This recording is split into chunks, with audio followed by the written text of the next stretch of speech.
নমস্কার, আশা করি সবাই খুব ভালো আছেন। মনের কোণে নতুন একটা ভ্লগে আপনাদের অনেক অনেক স্বাগত।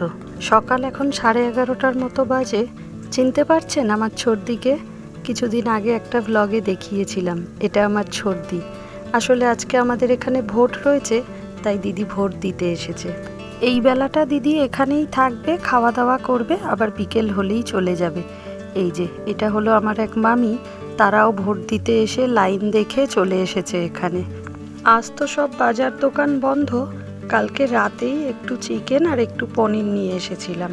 মা সব রান্নাই করে ফেলেছে, আমি একটু চিকেন রেখে দিয়েছিলাম একটু আলাদা স্টাইলে রান্না করব বলে। একটু কাঁচা আম, কয়েক কোয়া রসুন আর কাঁচা লঙ্কা পুড়িয়ে ভালো করে মিক্সিতে বেটে নিয়ে চিকেনের সঙ্গে ম্যারিনেট করে রেখে দিয়েছিলাম। তারপর কড়াইতে তেল দিয়ে পেঁয়াজটা ভেজে ম্যারিনেট করা চিকেনটা দিয়ে কষা করব, দেখি কেমন খেতে হয়। সন্ধে এখন 8টার মতো বাজে। বসেছি ছেলে আর মায়ের জন্য একটু স্যান্ডউইচ করতে। ওর পাপা গেল দিদিকে ট্রেনে তুলে দিয়ে আসতে। সারাদিন দিদির সঙ্গে বেশ আনন্দেই কাটালাম, তবে এবছর আমার আর ভোট দেওয়া হলো না, কারণ এসআইআরে আমার নাম ওঠেনি।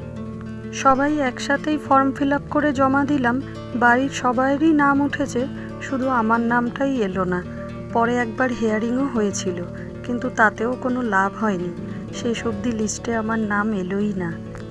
এইবারে আমি গণতন্ত্র উৎসব থেকে বাদ পড়ে গেলাম, এটাই একটু খারাপ লাগছে, কিন্তু করার তো কিছু নেই, আবার ওয়েট করতে হবে পরের বারের জন্য। সকালে যে চিকেনটা করেছিলাম একদম বাজে হয়েছিল খেতে।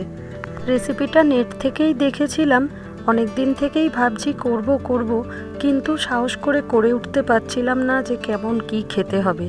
আজকে দেখলাম মা চিকেনটা কিছুটা কষা করেছে, সেই জন্যেই সাহস করে করলাম এটা।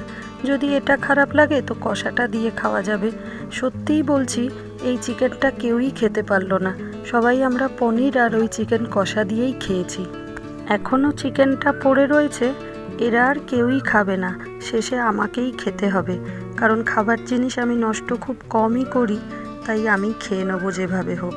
ছেলে আর মা খাবে স্যান্ডউইচ, আর ওর পাপাকে ডিম ভেজে দেবো, কটা রুটি ও কিনে এনেছে। ও আবার ডিম ভাজা দিয়ে রুটি খেতে খুব ভালোবাসে, আর আমি কি করব, ওই চিকেনটা দিয়েই রুটি খাবো। আর ওর ডিম ভাজা মানে 3-4টে ডিম একসঙ্গে ওকে ভেজে দিতে হয়। স্যান্ডউইচটা করে নিই, তারপরে ওকে ডিম ভেজে দেবো। এই স্যান্ডউইচ মেকারটা একদম ইউজ করাই হয় না, তোলাই থাকে। আসলে তারটা এতটাই ছোট যে এরকম কোনো রাখার আমার জায়গাই নেই, তাই দেখুন না আজকে বিছানার ওপরে রেখেই করতে হচ্ছে। সন্ধে থেকে আবার কিছুটা কালবৈশাখীর ঝড় বৃষ্টিও হয়ে গেল। ওয়েদারটা দেখছি বেশ ঠান্ডাই হয়েছে। কাল সকালে আবার ছেলের স্কুল রয়েছে, একটু স্যান্ডউইচ রেখে দেবো, ওকে কালকে টিফিনে এটাই করে দেবো। রাত্রির এখন 10টা বাজে, বসে গেছি ডিম ভাজতে। দেখছেন এখানে 4টে ডিম দিয়েছে আর এতগুলো পেঁয়াজ লঙ্কা। আসলে ও এরকম মোটা ডিমের আমলেট খেতে খুব ভালোবাসে, তাই করে দিচ্ছি। চলুন ভিডিওটা তাহলে আজ এখানেই শেষ করি। ভিডিওটা ভালো লাগলে একটা লাইক করবেন, কিছু ভুল ত্রুটি থাকলে অবশ্যই কমেন্টে জানাবেন, আর সাবস্ক্রাইব করে পাশে থাকবেন। দেখা হবে